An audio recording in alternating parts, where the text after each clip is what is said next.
Two people were walking around the city when they came to the intersection of New and Prospect Street. Driving down Apple Valley Road and you pull up to the stop sign, it's really dangerous. Road crews temporarily changed the way traffic flows in this area. Most of these kids have never ventured outside New York City. I'm at mile marker 89 on I-64 East, and if you look right behind me, police say they've arrested a second man in connection with a shooting near a high school in Portland, Oregon. He noticed smoke coming out of the box. He then opened it. She pulled over thinking it was a normal traffic stop.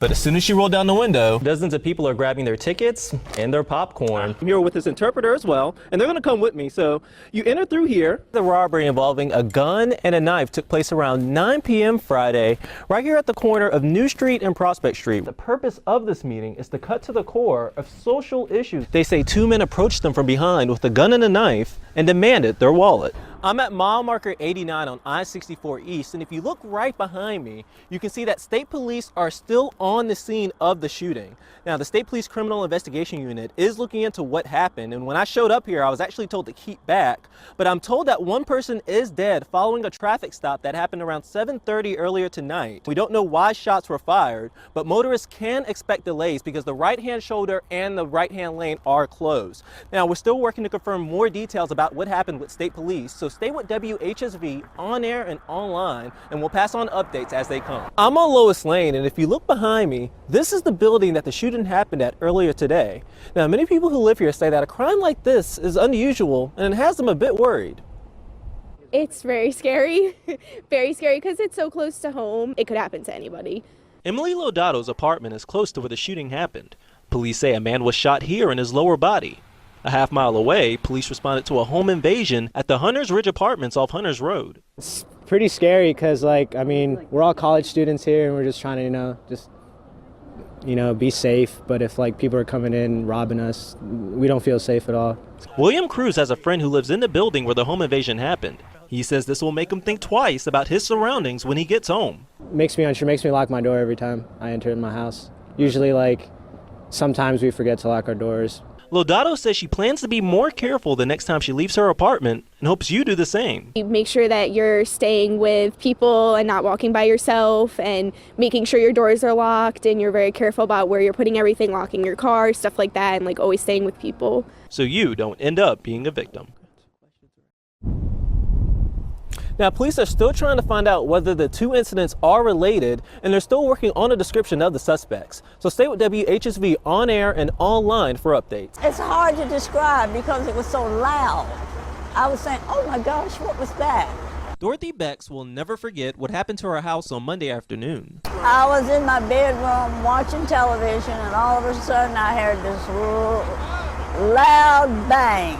That loud bang was a 1984 GMC pickup truck in her kitchen. My whole dining room, walls and everything, windows was hanging, table down the steps. That truck was driven by her neighbor, who says his brakes gave way as he was backing down this hill on Royal Street in Stanton. After the crash, Beck says he and others helped her out of the house. The guys came in, my neighbors came in to check on me, see that I was, and help me to get out. Frances Battle lives right across the street from Beck's and saw everything. I just run screaming, hollering. My neighbor. I heard all kinds of fire trucks, ambulances, rescue squads. Sylvia Spencer lives right down the street and ran to Beck's house after she heard what happened. After I could hug her and asked her, was she okay, it was all right. Luckily, no one was physically hurt, and many here say that there are no hard feelings towards the driver. He didn't mean to do it. He really hurt behind it. But Beck says she's lucky to be surrounded by people who love her. When you have bad tragedies, that's when you know when people really care. And she plans to come back once the house is rebuilt. There are people my age that could be frightened. Hello? Marjorie Christensen loves to talk to her daughters on the phone. I hear another call. I guess that's Susan. But she never thought someone would use the phone to try and scam her. On Monday, someone called her from a number she didn't know. They said they were from the IRS, and unless I called this number, there was going to be a lawsuit. Christensen knew she didn't owe money to the IRS and hung up the phone. That was the first time she got a call like that, but it wasn't the last time they tried to get her. The very next day, she said she got 2 more calls from the very same people, and on both of them, she hung up. To me, it bordered almost on a harassment, that I'm going to keep calling you until you call this number, and who knows what they wanted to ask me if I called. Luckily, she saved the number, and I give them a call and got voicemail. The person you are trying to reach is not available. Please leave a message. The voicemail box of this account is full. Christensen hopes people don't fall for this scam. I hate to see someone taken advantage of, and I feel that there are people that succumb to this scam. And just hang up the phone if you don't know who's calling. In Harrisonburg, Khiree Stewart, WHSV. Here's Khiree Stewart with a look at this morning's headlines. Khiree. New this morning, several people are still being held hostage at a cafe in Sydney, Australia, and now the gunman is making demands. This is a story that's getting worldwide attention right now. Police say that they're not sure how many people are still being held inside the Lindt Chocolate Cafe in Sydney, Australia. Overnight, the gunman demanded an ISIS flag and a phone call with Tony Abbott, the Prime Minister of Australia. And the motive for this is still unknown, but some experts believe it to be the work of Islamic militants. As you can imagine, several witnesses say the situation was scary. A woman just shouted out, he has quickly round the corner. People have escaped from the cafe. Australia's Prime Minister says the situation may be politically motivated. Police have arrested a man in connection with the shooting and killing of an Auburn football player. Markel Deandra Hart, who is 22, is being charged in the murder of Jaquel Leonard Mitchell. Mitchell was shot multiple times in the chest early yesterday morning at an off-campus apartment complex. Hart is being held at a county jail. Police say no additional arrests are expected.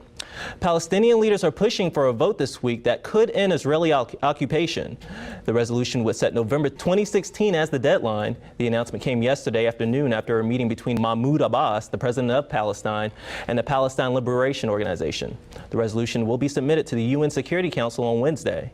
Israeli leaders say they oppose the resolution. Secretary of State John Kerry will meet with Israeli and Palestinian leaders in Europe to find a compromise. Stacey Bridge likes to talk. So I have an interview on Thursday. And talk. So what are you doing next weekend? And talk. But she says that she's run into a lot of problems when it comes to getting service. Depending on where I'm at, I don't get service. I've had a lot of dropped calls. That's why she's happy to hear that Verizon may be building a new cell phone tower on the campus of Waynesboro High School. If built, the tower could help improve cell phone service in the area. The company already has 2 towers in the city, and at least some people wondering if a 3rd tower is really needed. I really don't see the need for it. I've never had a problem with Verizon's service at all. Abby Rupp lives right across the street from Waynesboro High School. She says she thinks it won't improve or hurt her phone service, but it's just an eyesore, pretty much.